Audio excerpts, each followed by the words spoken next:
حضور اکرم صلی اللہ علیہ وآلہ وسلم کا ارشاد ہے،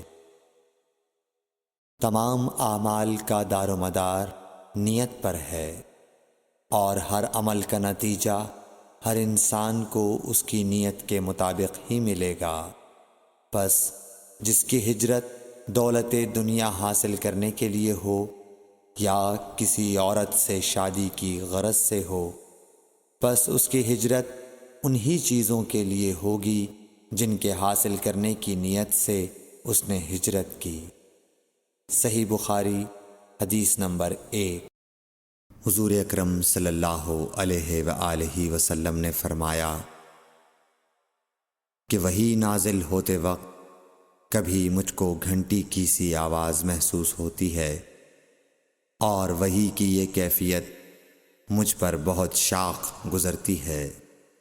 جب یہ کیفیت ختم ہوتی ہے تو میرے دل و دماغ پر اس فرشتے کے ذریعے نازل شدہ وحی محفوظ ہو جاتی ہے، اور کسی وقت ایسا ہوتا ہے کہ فرشتہ بشکل انسان میرے پاس آتا ہے اور مجھ سے کلام کرتا ہے، پس میں اس کا کہا ہوا یاد رکھ لیتا ہوں۔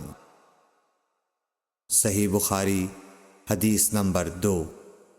حضرت صلی اللہ علیہ وآلہ وسلم پر وحی کا ابتدائی دور اچھے سچے پاکیزہ خوابوں سے شروع ہوا۔ آپ خواب میں جو کچھ دیکھتے وہ صبح کی روشنی کی طرح صحیح اور سچا ثابت ہوتا۔ پھر من جانب قدرت آپ تنہائی پسند ہو گئے، اور آپ نے غار حرا میں خلوت نشینی اختیار فرمائی، اور کئی دن اور رات وہاں مسلسل عبادت اور یاد الہی و ذکر میں مشغول رہنے لگے۔ جب تک گھر آنے کو دل نہ چاہتا توشہ ہمراہ لیے ہوئے وہاں رہتے۔ توشہ ختم ہونے پر ہی اہلیہ محترمہ حضرت خدیجہ رضی اللہ تعالی عنہا کے پاس تشریف لاتے، اور کچھ توشہ ہمراہ لے کر پھر وہاں جا کر خلوت گزین ہو جاتے۔ یہی طریقہ جاری رہا یہاں تک کہ آپ پر حق منکشف ہو گیا، اور آپ غار حرا ہی میں قیام پذیر تھے کہ اچانک حضرت جبرائیل علیہ السلام آپ کے پاس حاضر ہوئے اور کہنے لگے کہ اے محمد پڑھو۔ آپ فرماتے ہیں کہ میں نے کہا کہ میں پڑھنا نہیں جانتا۔ آپ صلی اللہ علیہ وسلم فرماتے ہیں کہ فرشتے نے مجھے پکڑ کر اتنے زور سے بھینچا کہ میری طاقت جواب دے گئی، پھر مجھے چھوڑ کر کہا پڑھو۔ میں نے پھر وہی جواب دیا کہ میں پڑھا ہوا نہیں ہوں۔ اس فرشتے نے مجھ کو نہایت ہی زور سے بھینچا کہ مجھ کو سخت تکلیف محسوس ہوئی۔ پھر اس نے کہا کہ پڑھ۔ میں نے کہا میں پڑھا ہوا نہیں ہوں۔ فرشتے نے تیسری بار مجھ کو پکڑا اور تیسری مرتبہ پھر مجھ کو بھینچا، پھر مجھے چھوڑ دیا اور کہنے لگا کہ پڑھو اپنے رب کے نام کی مدد سے جس نے پیدا کیا اور انسان کو خون کی پھٹکی سے بنایا۔ پڑھو اور آپ کا رب بہت ہی مہربانیاں کرنے والا ہے۔ پس یہی آیتیں آپ حضرت جبرائیل علیہ السلام سے سن کر اس حال میں غار حرا سے واپس ہوئے کہ آپ کا دل اس انوکھے واقعے سے کانپ رہا تھا۔ آپ حضرت خدیجہ کے ہاں تشریف لائے اور فرمایا کہ مجھے کمبل اوڑھا دو، مجھے کمبل اوڑھا دو۔ لوگوں نے آپ کو کمبل اوڑھا دیا۔ جب آپ کا ڈر جاتا رہا تو آپ نے اپنی زوجہ محترمہ حضرت خدیجہ رضی اللہ تعالی عنہا کو تفصیل کے ساتھ یہ واقعہ سنایا، اور فرمانے لگے کہ مجھ کو اب اپنی جان کا خوف ہو گیا ہے۔ آپ کی اہلیہ محترمہ حضرت خدیجہ رضی اللہ تعالی عنہا نے آپ کی ڈھارس بندھائی اور کہا کہ آپ کا خیال صحیح نہیں ہے۔ اللہ کی قسم آپ کو اللہ کبھی رسوا نہیں کرے گا۔ آپ تو اخلاق فاضلہ کے مالک ہیں۔ آپ تو کنبہ پرور ہیں، بے کسوں کا بوجھ اپنے سر پر رکھتے ہیں، مفلسوں کے لیے آپ کماتے ہیں، مہمان نوازی میں آپ بے مثال ہیں، اور مشکل وقت میں آپ امر حق کا ساتھ دیتے ہیں۔ ایسے اوصاف حسنہ والا انسان یوں بے وقت ذلت و خواری کی موت نہیں پا سکتا۔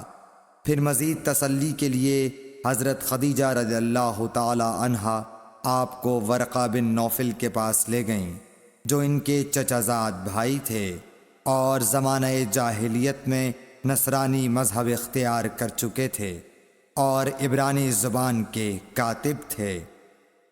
چنانچہ انجیل کو بھی حسب منشائے خداوندی عبرانی زبان میں لکھا کرتے تھے۔ انجیل سریانی زبان میں نازل ہوئی تھی، پھر اس کا ترجمہ عبرانی زبان میں ہوا۔ ورقہ اسی کو لکھتے تھے۔ وہ بہت بوڑھے ہو گئے تھے، یہاں تک کہ ان کی بینائی بھی رخصت ہو چکی تھی۔ حضرت خدیجہ رضی اللہ تعالی عنہا نے ان کے سامنے آپ کے حالات بیان کیے اور کہا کہ اے چچا زاد بھائی، اپنے بھتیجے محمد صلی اللہ علیہ وسلم کی زبانی ذرا ان کی کیفیت سن لیجئے۔ وہ بولے کہ بھتیجے، آپ نے جو کچھ دیکھا ہے اس کی تفصیل سناؤ۔ چنانچہ آپ صلی اللہ علیہ وآلہ وسلم نے از اول تا آخر پورا واقعہ سنایا، جسے سن کر ورقہ بے اختیار ہو کر بول اٹھے کہ یہ تو وہی ناموس معزز رازدان فرشتہ ہے جسے اللہ نے حضرت موسیٰ علیہ السلام پر وحی دے کر بھیجا تھا۔ کاش میں آپ کے اس عہد نبوت کے شروع ہونے پر جواں عمر ہوتا، کاش میں اس وقت تک زندہ رہتا جب کہ آپ کی قوم آپ کو اس شہر سے نکال دے گی۔ رسول کریم صلی اللہ علیہ وآلہ وسلم نے یہ سن کر تعجب سے پوچھا کہ کیا وہ لوگ مجھ کو نکال دیں گے، حالانکہ میں تو ان میں صادق و امین و مقبول ہوں۔ ورقہ بولا، ہاں یہ سب کچھ سچ ہے، مگر جو شخص بھی آپ کی طرح امر حق لے کر آیا لوگ اس کے دشمن ہی ہو گئے ہیں۔ اگر مجھے آپ کی نبوت کا وہ زمانہ مل جائے تو میں آپ کی پوری مدد کروں گا۔ مگر ورقہ کچھ دنوں کے بعد انتقال کر گئے، پھر کچھ عرصے تک وحی کی آمد موقوف رہی۔ صحیح بخاری حدیث نمبر 3۔ حضور اکرم صلی اللہ علیہ وآلہ وسلم نے وحی کے رک جانے کے زمانے کے حالات بیان فرماتے ہوئے کہا کہ ایک روز میں چلا جا رہا تھا کہ اچانک میں نے آسمان کی طرف ایک آواز سنی اور میں نے اپنا سر آسمان کی طرف اٹھایا۔ کیا دیکھتا ہوں کہ وہی فرشتہ جو میرے پاس غار حرا میں آیا تھا وہ آسمان و زمین کے بیچ میں ایک کرسی پر بیٹھا ہوا ہے۔ میں اس سے ڈر گیا اور گھر آنے پر میں نے پھر کمبل اوڑھنے کی خواہش ظاہر کی۔